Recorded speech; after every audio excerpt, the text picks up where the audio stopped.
Amid growing tussles between several state governments and the governors over the stalled bill, Supreme Court on Thursday has given a crucial verdict, answering the reference made by the President of India, Draupadi Murmu, under Article 143 of the Constitution. The Supreme Court held that the court cannot impose any timelines for decisions of the President and the Governor on granting assent to bills under Articles 200 and 201 of the Constitution. This is being seen as a big win for the centre, as they were against imposing timelines on governors and the President of India to give assent to state bills. The Supreme Court also observed, in case of a prolonged or unexplained delay, the court can exercise a limited power of judicial review to direct the governor to decide in a time-bound manner without observing any thing on the merits of the bill. The President need not consult the Supreme Court each time to consider state bills, is what the verdict stated.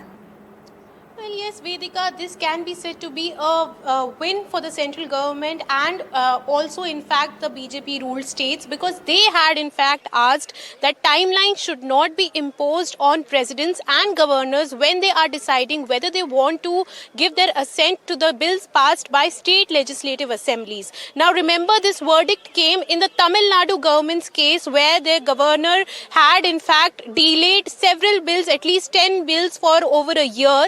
Supreme Court's two-judge bench, headed by Justice J.B. Parthiwala, in a massive step, in a major step, in fact, had passed 10 bills to be deemed as acts. Now, this was today the Supreme Court has observed and has opined that Supreme Court, or any court for that matter, does not have that kind of power in our constitution. It cannot use its extraordinary powers under Article 142 to pass bills that are passed by the Legislative Assembly. It is essentially the function of the governor.